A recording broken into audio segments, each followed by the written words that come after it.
오늘 본문의 말씀을 가지고 그리스도께 심겨진 자는 행하고 주의하라 라는 제목으로 함께 말씀을 나누고자 합니다. 골로새서는 그리스도를 강조하는 성경임을 우리는 계속 살펴보고 있습니다. 지난 시간의 내용을 한마디로 정리를 해보자면 세상과 교회의 주인이신 그리스도 예수님께서 우리에게 자신을 내어주심으로 자기 백성에게 드러나셨고 그분과 연합하여 그분의 사명을 함께 이루며 살게끔 하셨다라는 사실을 우리는 지난 시간에 말씀을 통해서 살펴봤습니다. 따라서 그의 백성은 그리스도의 열매를 풍성히 맺으며 이 땅에서 살아가는 존재임을 우리는 확신하고 살아가야 합니다. 그러므로 오늘 본문에서는 그리스도와 연합된 자가 어떤 삶을 살아야 하는지를 조금 구체적으로 함께 살펴보고자 합니다. 본문에 대해서 깊이 살펴보기 전에 이제 나무에 관한 이야기를 조금 해보려고 합니다. 나무가 어떤 나무인지 알기 위해서는 어떻게 해야 할까요? 그것은 열매를 보면 쉽게 알 수 있습니다. 나무에 열매가 맺히면 그 열매를 보고 이 나무가 그 나무구나 라는 것을 확실히 알 수 있죠. 그러면 또 한 가지 질문을 드리겠습니다. 나무가 어디에 심겨져야 열매를 잘 맺을 수 있을까요?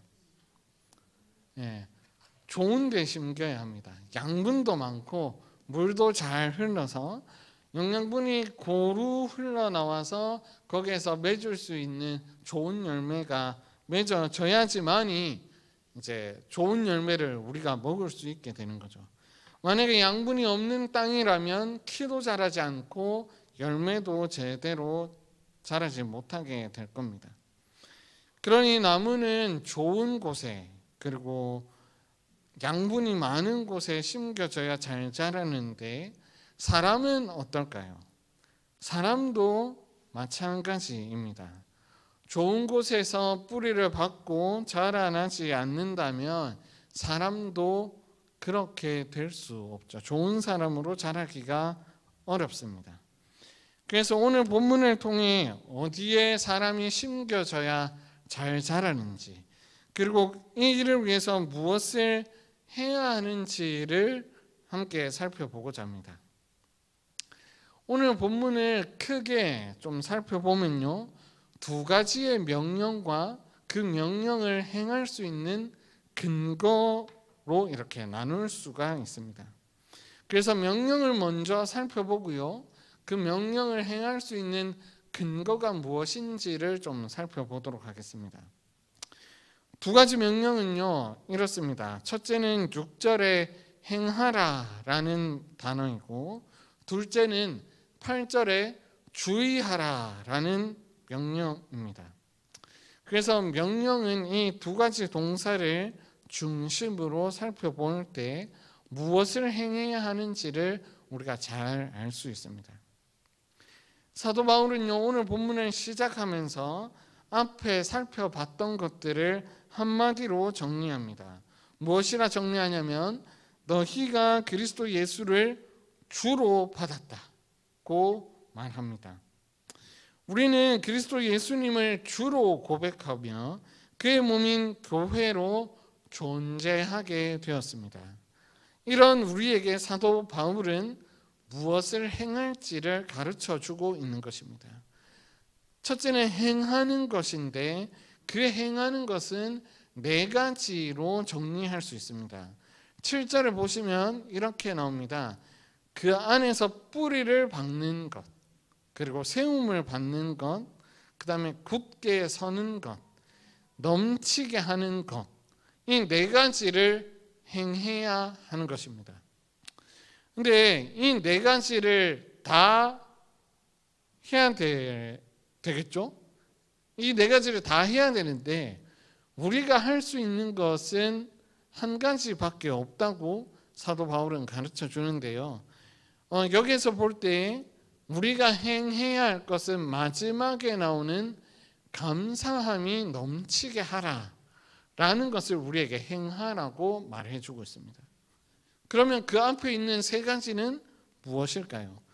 뿌리를 박는 것과 세움을 받는 것, 그리고 굳게 서는 것은 능동적 의미를 가지고 있는 게 아니고 수동적 의미가 있습니다.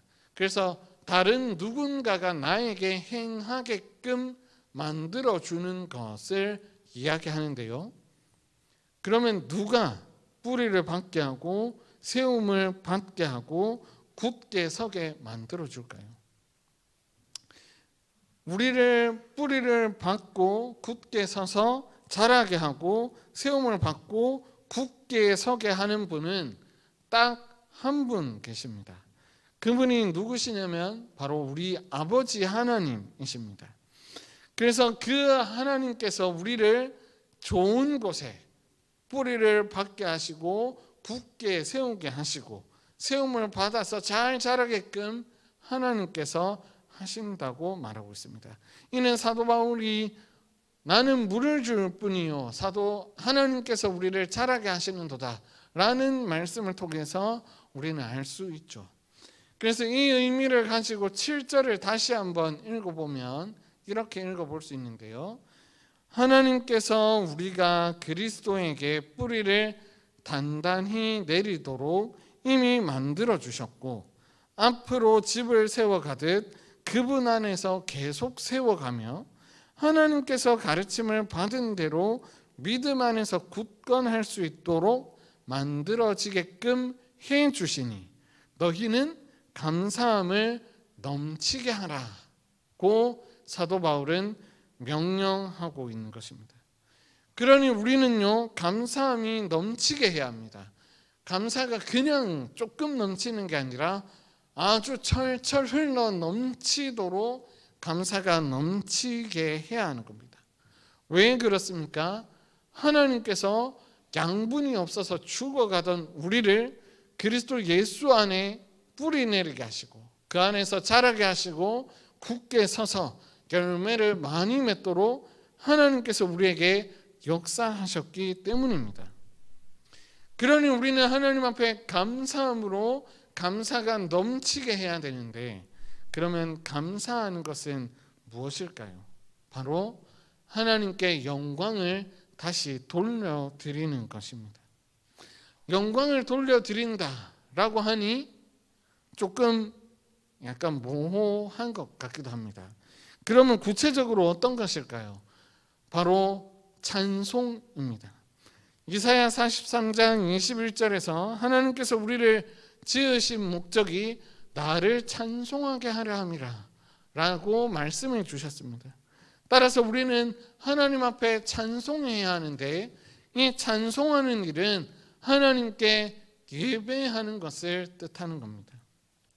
따라서 우리는요 하나님께서 행하신 일을 기억하고 하나님께 찬송하며 예배함으로 하나님께 영광 올려 드려야 되는 것이죠. 그래서 예배를 통해 하나님께서 행하신 그 일을 우리는 말씀을 통해서 발견하게 되는 겁니다.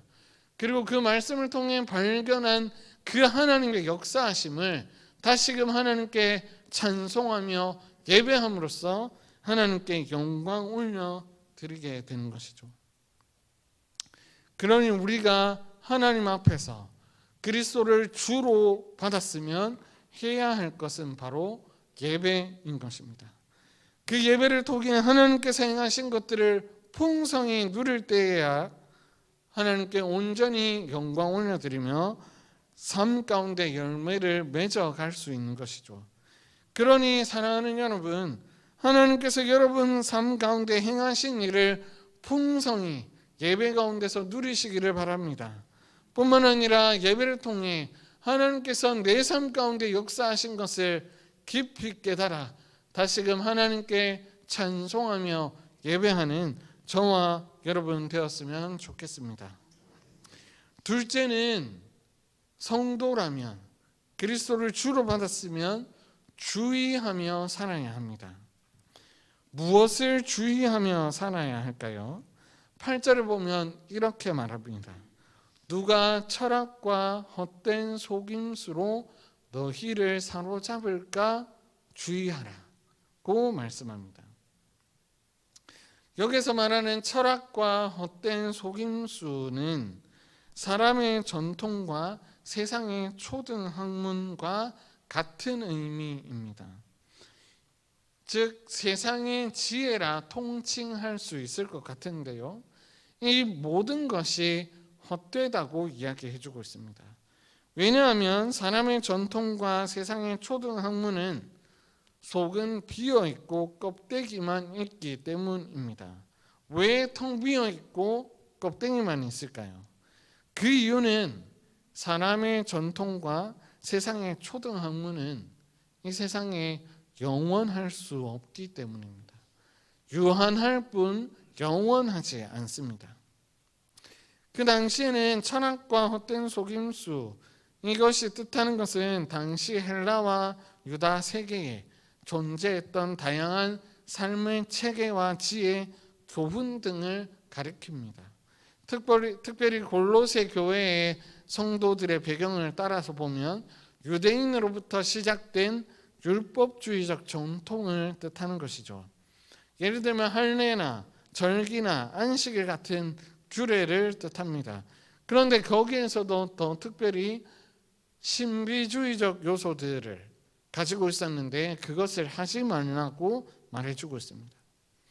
즉 그 당시에 가장 기초적으로 사람이라면 누구 다 합리적이라고 생각했던 그 사실들을 두고 바울은 그것을 주의하라고 말해주고 있습니다.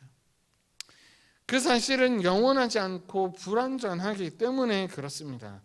그러면 우리가 생각할 때 그것을 따를 필요가 없겠네 라고 쉽게 생각할 수 있습니다.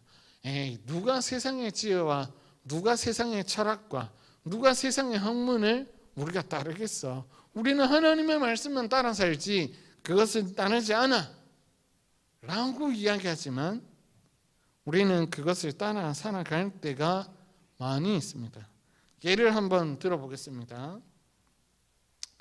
여러분 집에서 설거지 자주 하시잖아요.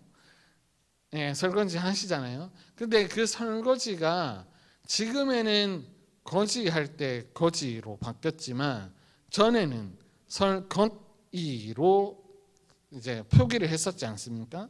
근데 그게 언제 바뀌었냐면 1988년도에 그게 설거지가 아니고 설거지가 맞는 표현이다라고 정했습니다.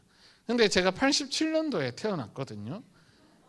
근데 제가 초등학교에 가서도 설거지라고 쓰는 사람들을 많이 봤습니다. 선생님들 중에서도 그렇게 쓰시는 분이 있었고 저희 어머니 아버지도 그렇게 쓰셨거든요. 사람이 가지고 있는 삶의 체계, 단어, 문화 이런 것들이 변하는 것은 굉장한 시간과 여러 가지 요건이 필요합니다. 그래서 잘 바뀌지 않는 것이죠.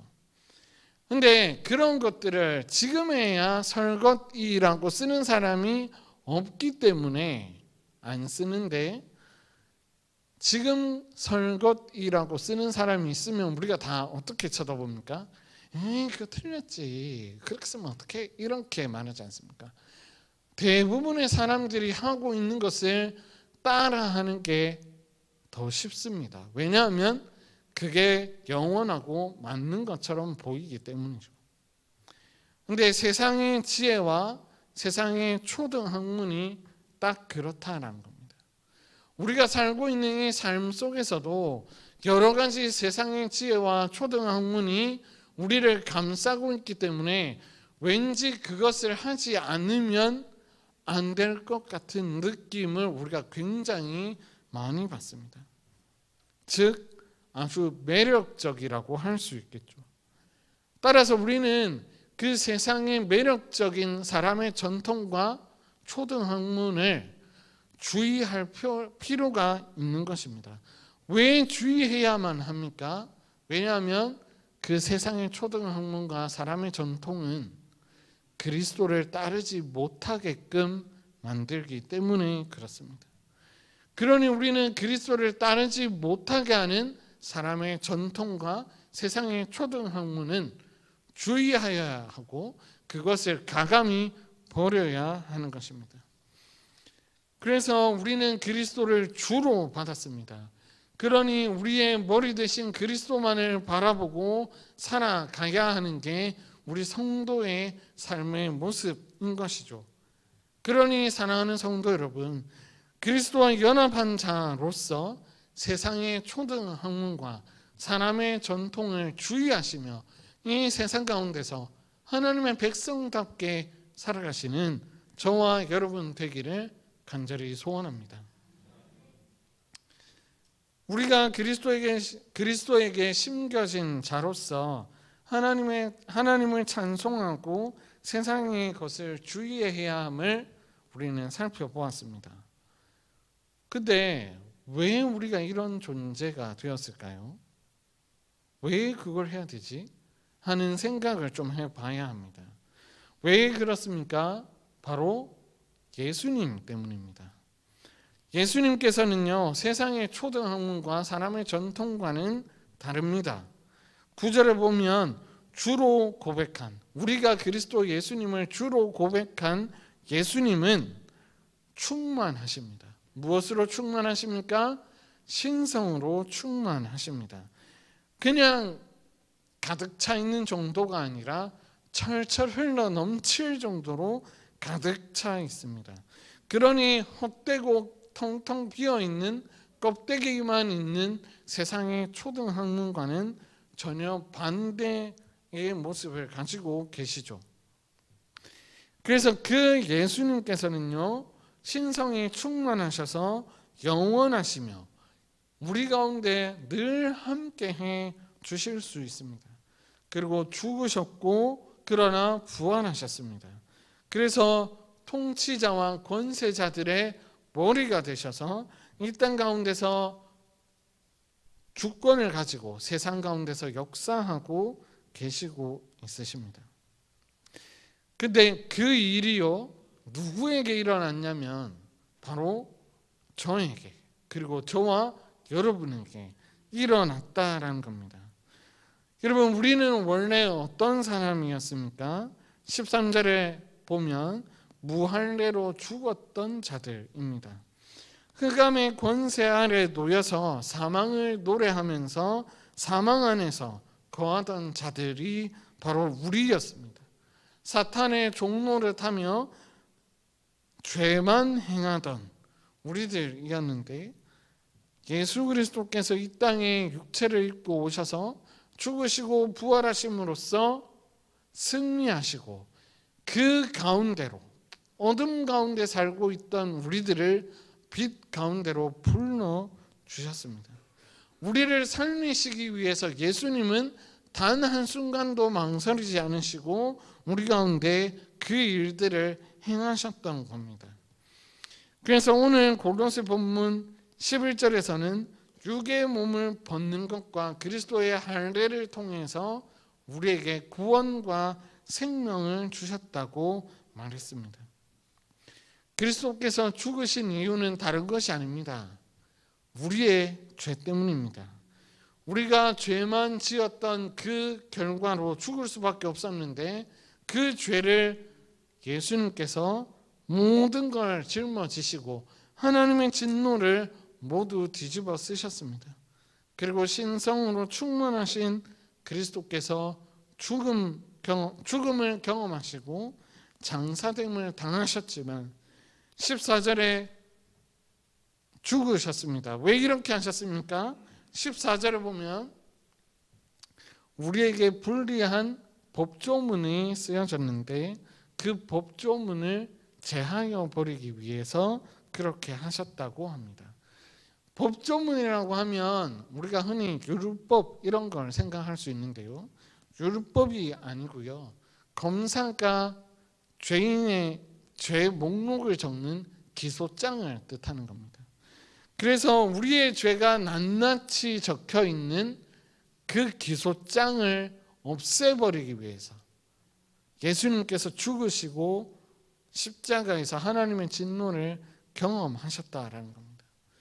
그래서 예수 그리스도께서 이 땅 가운데서 우리를 위하여 죽으셨고 우리의 죄의 목록이 있는 그 기소장을 없애버리셔서 우리는 더 이상 하나님 앞에서 죄인으로 사는 것이 아니라 의인으로 살아갈 수 있는 근거가 마련된 것이죠. 그런데 예수님께서 그것만 행하신 것이 아니라 부활하심으로써 우리에게 다시금 생명을 주셔서 하나님의 뜻을 행하며 하나님의 뜻 가운데서 살도록 만들어 주셨습니다. 그래서 그리스도 예수님으로 말미암아 우리는 그리스도 안에 심겨져서 열매 맺으며 살아갈 수 있게 되었다라는 겁니다. 그러니 우리는 더 이상 세상의 초등학문을 따르지 않아도 됩니다. 오히려 우리는 무엇을 해야 합니까? 하나님께 감사함이 넘치도록 해야만 하는 것입니다.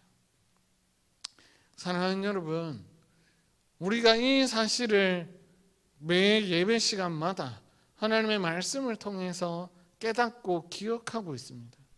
그런데 여러분, 당장 오늘이 지나고 내일만 돼도 어떻습니까? 세상의 초등학문과 세상의 전통에 따라 무심코 살아가는 우리의 모습들을 보게 되는 것이죠.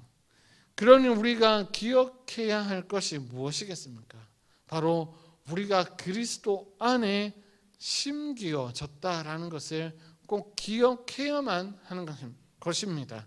우리는 하나님 아버지께서 보내신 예수 그리스도로 말미암아 예수 그리스도 안에 심겨졌습니다. 그냥 심겨진 게 아니라 박혀서 더 이상 어디를 가지 못하게끔 하나님께서 만들어 주셨다라는 겁니다.